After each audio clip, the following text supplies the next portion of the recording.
27 জুলাই নানুর বাসাপাড়ায় শহীদ দিবস। বীরভূম জেলায় নানুর বিধানসভার অন্তর্গত নানুর বাসাপাড়ায় 27 জুলাই শহীদ স্মরণ পালিত হলো। এই স্মরণ সভায় হাজার হাজার মানুষ একত্রিত হয়েছিলেন শহীদদের প্রতি শ্রদ্ধা জানাতে।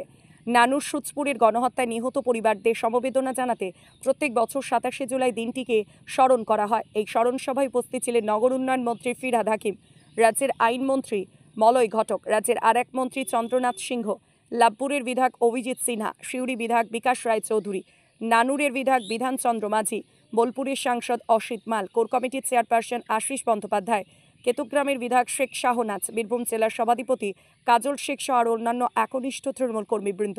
এই শহীদ স্মরণ এবার 25 বছরে পদার্পণ করল। শহীদ বেদিতে পুষ্পস্তবক দিয়ে শহীদদের শ্রদ্ধা জানান ফিরহাদ হাকিম। এই জায়গা থেকে নিয়ে শহীদ যত রক্ত এই জায়গায় বয়েছে, হয়তো বাংলায় অনেক কম জায়গায় এত রক্ত বয়েছে।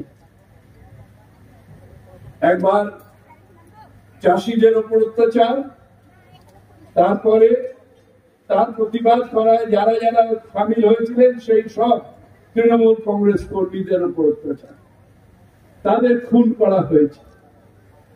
আমার যখন দেখি মাঝে মাঝে টিভিতে বসে যে যারা আজকে টিভিতে বসে হঠাৎ করে গণতন্ত্রের কথা বলেন, হঠাৎ করে বলেন ছি ছি ছি মমতা ব্যানার্জি কি করছে, বাংলায় মানুষ কথা বলতে পারছে না, তাদের মনে হয় কান ধরে এই নানুনে ঢুকিয়ে দেওয়া যে দেখ কতগুলো মা আজকে তাদের সন্তান হারা হয়েছে, দেখে যা বাংলার কি অবস্থা ছিল, তোদের লজ্জা লাগা উচিত।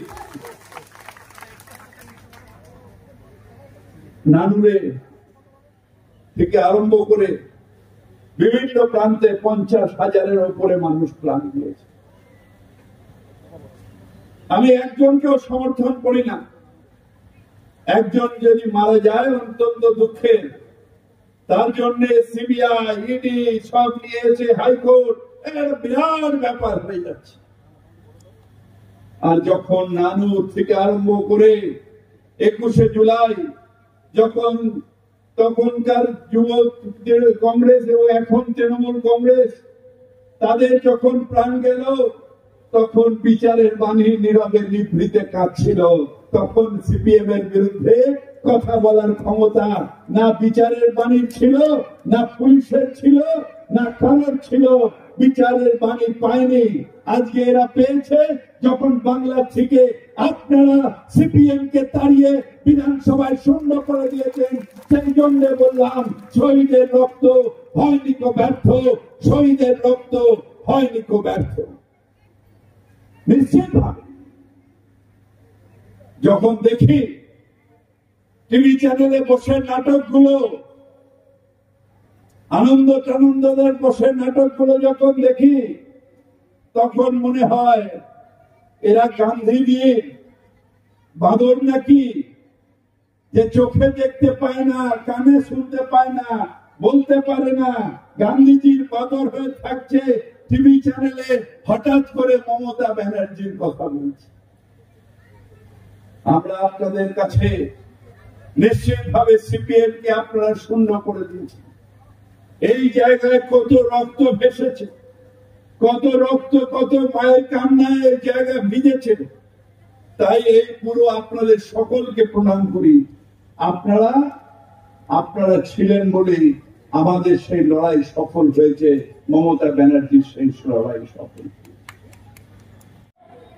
সেই শহীদদের প্রতি শ্রদ্ধার্ঘ জানাই এবং তাদের আত্মার শান্তি কামনা করি।